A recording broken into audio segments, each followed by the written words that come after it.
नमस्कार, मैं हूं ब्रजेश कुमार और आप देख रहे हैं जनसागर न्यूज़। अभी बिहार में जीतन राम मांझी के द्वारा जो ब्राह्मणों के खिलाफ बयान दिया गया है, उससे बिहार की पूरी सियासत गरमाई हुई है।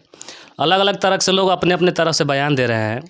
आज हम भी इसी मुद्दे पर बयान लेने के लिए हम मौजूद हैं। हमारे साथ बात करेंगे। अभी हमारे साथ मौजूद हैं करघर से कांग्रेस विधायक हैं संतोष मिश्रा जी। सबसे पहले आपका बहुत बहुत स्वागत है हमारे चैनल पे। बहुत बहुत धन्यवाद ब्रजेश जी। क्योंकि अभी अभी जीतन राम मांझी का ब्राह्मणों के खिलाफ एक निचले स्तर का बयान आया है। सर, आप भी सबसे पहले ब्राह्मण हैं, उसके बाद कांग्रेस के विधायक हैं। आपके क्षेत्र में ब्राह्मण मतदाता भी ज़्यादा हैं। आप उन सभी मतदाताओं की तरफ से जीतन राम मांझी को क्या जवाब देना चाहेंगे? पहले तो जो उनका बयान आया है, बिहार राज्य के पूर्व मुख्यमंत्री रह चुके हैं वो, और मुझे लगता है कि अपनी गरिमा की पराकाष्ठा भूल चुके हैं वो। हाँ, बयान तो अब ये कहने से कि निंदनीय है या उसकी मैं निंदा करता हूँ या फिर किसी तरह से भर्त्सना करता हूँ उनकी बातों को, क्योंकि बयान मैंने बहुत साफ साफ उनका सुना। ट्विटर पे भी देखा था, फेसबुक पे भी देखा था उनका बयान। दो अलग अलग तरह का कहीं वो संबोधन कर रहे थे। ब्राह्मणों पर बयान देने से पहले या पंडितों पर बयान देने से पहले जो अपने लोगों को जिनको वो संबोधित भी कर रहे थे, उसमें भी गाली का प्रयोग कर रहे थे। कुछ बातें आ रही थी उसमें, वो जो एक शब्द होता है वो कहना नहीं चाहिए, और गाली का प्रयोग कर रहे थे। और उसी क्रम में उन्होंने हरामी पंडितों को एक ऐसी भाषा का प्रयोग किया। आप नास्तिक हैं, आप आस्तिक हैं, आप किसी की पूजा करते हैं नहीं करते हैं, कौन पूछने जा रहा है? मांझी जी कौन से ऐसे व्यक्ति हैं कि जिनको कोई महत्व देने जा रहा है कि आप पूजा करते हैं, आपका समाज पूजा करता है नहीं करता है, पंडित बुलाता है सत्यनारायण भगवान की पूजा की क्या सत्यनारायण भगवान के पूजा का क्या महत्व है, कौन क्या कहता है? तो इससे कौन उनसे पूछने जा रहा है? तो पहले बात तो अपने आप को, ऐसे जो लोग हैं, और ख़ास तौर से ऐसे लोग जिनको कि शायद अब कहीं लाइमलाइट में नहीं आ रहे हैं, कहीं कोई उनका कोई मतलब दिखाई नहीं दे रहा है, टीवी पे नहीं दिखाई दे रहे हैं या छप नहीं पा रहे हैं, लाइट होने का व्यवस्था निश्चित तौर पे। और उसमें सबसे आसान है ब्राह्मणों को गाली देना, क्योंकि बहुत सारे संगठनों द्वारा सिर्फ ब्राह्मणों को ही टारगेट किया जा रहा है। नहीं तो ये टारगेट जो लोग कर रहे हैं ना, इसी तरह के कार्यक्रम में जीतन राम मांझी जी भी शामिल थे। हाँ, निश्चित। वही मैं बता रहा हूँ कि ये तो सुनियोजित तरीके से, और ये तो सोचना उन लोगों को चाहिए जो अभी सत्ता में जो लोग बने हुए हैं, जो राम का नाम लेते हैं, ब्राह्मणों का नाम लेते हैं, जो लोग हम लोगों से विद्या बुद्धि शिक्षा की बात करते हैं। माननीय प्रधानमंत्री नरेंद्र मोदी जी अभी काशी विश्वनाथ जाते हैं, मतलब उसी तरह का पीताम्बरी पहनकर और भगवान शिव का दर्शन करते हैं, पूजन करते हैं। वही एक ब्राह्मण उनको वो पूजा करवाता है, खुद अपने से मंत्र वाँच लिए थे क्या प्रधानमंत्री जी, और उन्हीं के साथ जुड़े हुए जैसे ये लोग हैं। तो कितने दिनों तक ब्राह्मणों का अपमान करेंगे? एक चाणक्य फिर जन्म लेगा, जिस प्रकार से कालांतर में ऐसा हुआ था। तो ऐसे लोगों का मांझी जी कहते देखे कि हम लोग सत्यनारायण भगवान को जानते नहीं थे, ब्राह्मण है, हम ही आते हैं, कथा कहते हैं, खाना नहीं खाते हैं, दक्षिणा लेके चले जाते हैं। तो मतलब नहीं तो खाना नहीं खाते हैं और दक्षिणा नहीं, इससे क्या वो दिखाना चाहते हैं? खाना का क्या मतलब इसमें प्रयोजन होता है? आप बुलाते हैं, आप क्यों बुलाते हैं? आप क्यों? आप भी ब्राह्मण हैं, उन्होंने जो गाली दिया है, क्या आप मान लें कि ये गाली आपके लिए भी है? निश्चित तौर पे किसको वो टारगेट कर रहे हैं? ये लोग ऐसे ही लोगों को टारगेट करते हैं। लेकिन हम लोगों के साथ तो पूछ ले, हम लोग भी जनप्रतिनिधि हैं। अब हमारे क्षेत्र में हम किसी दलित के यहाँ खाते नहीं हैं क्या? किसी दलित के यहाँ शादी में नहीं जाते हैं क्या? उसके यहाँ मिठाई नहीं खाते हैं, उसके यहाँ खाना नहीं खाते हैं क्या? तो ऐसा टारगेट करना बंद करें ये लोग। और इनकी अब दुर्दशा होने वाली है। और ब्राह्मणों को सचेत होना चाहिए ऐसे लोगों के प्रति, और अपने समाज को हम संदेश देना चाहते हैं कि शिक्षा लें हम लोग इनसे, इन जैसे लोगों से एक हों, एक मंच पर आए, एक जगह पर, और जिस प्रकार से हमारी शक्ति, पहले हमने अपनी शक्ति को जिस प्रकार से पूरे विश्व को जनाया था, अब जताने का वक्त आ गया है। ऐसे लोगों के ऐसे जो बयान आ रहे हैं उसको देखते हुए और उन लोगों को भी शिक्षा लेनी चाहिए जिनके साथ ये पार्टनर बने हुए हैं, जिनके साथ ये लोग गठबंधन किए हुए हैं। सबसे पहले तो बिहार के माननीय मुख्यमंत्री नीतीश कुमार, उनको भी इन पर कुछ संज्ञान लेना चाहिए। एक्शन क्या, बाहर करें, है हिम्मत तो बाहर करें, इनको गठबंधन से बाहर निकालें।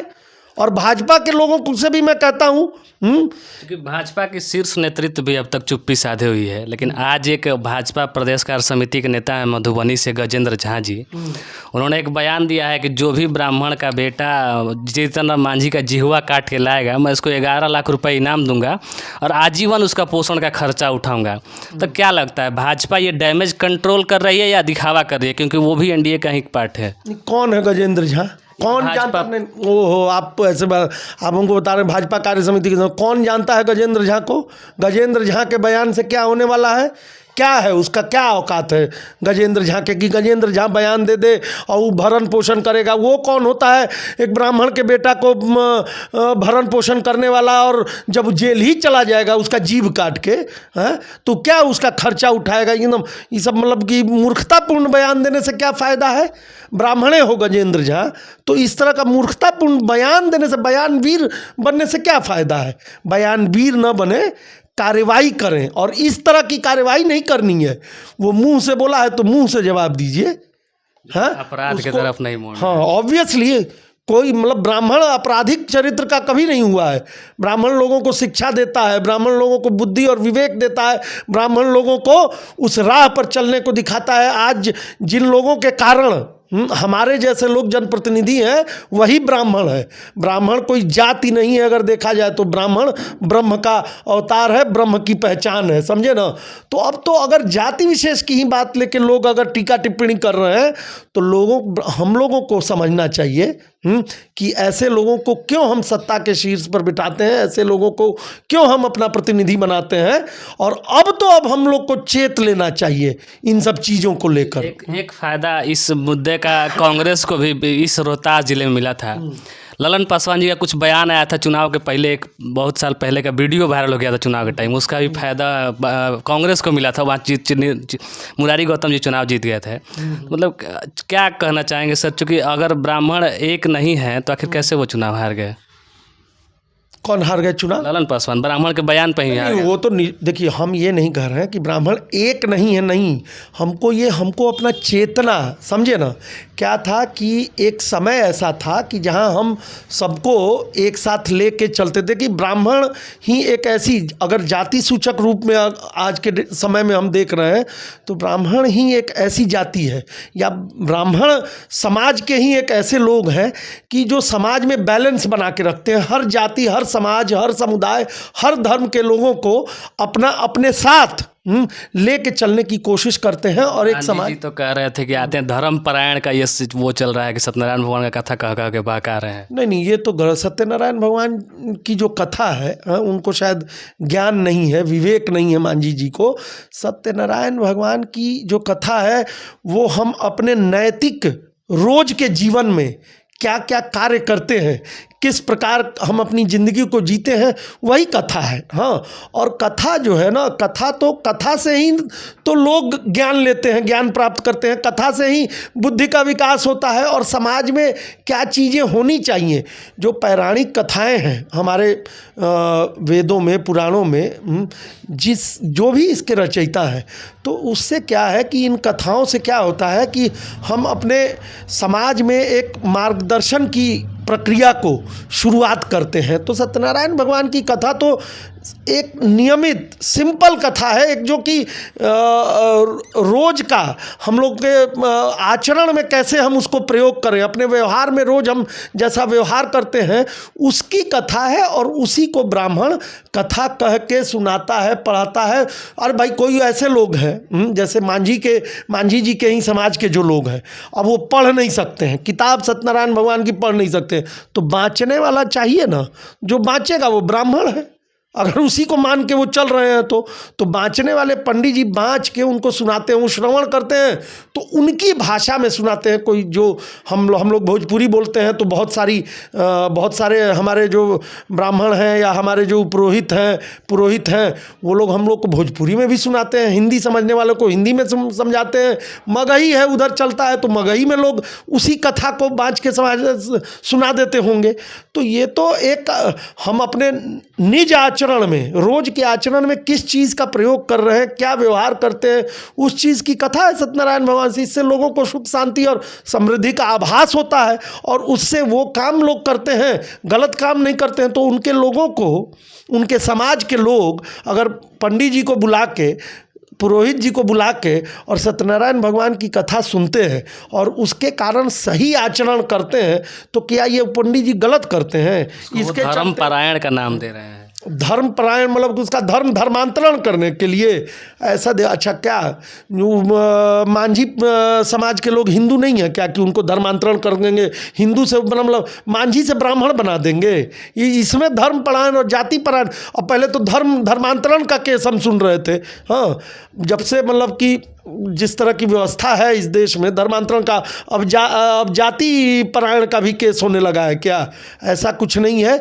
ये लोग एक दूरी को बनाना चाहते हैं समाज में। बड़े छोटे होने का लोगों को ज्ञात दिलाकर ये लोग अपने मुंह से अपने आप को छोटा कर रहे हैं। समाज को एक करने की बात नहीं करना चाहते हैं ये लोग। और दूसरी बात कि छपास प्रक्रिया इनकी बंद है, इसलिए ये इस छपास प्रक्रिया में आना चाहते हैं, छपना चाहते हैं कि कोई हमको सुने बोले। चूँकि अब इन लोगों की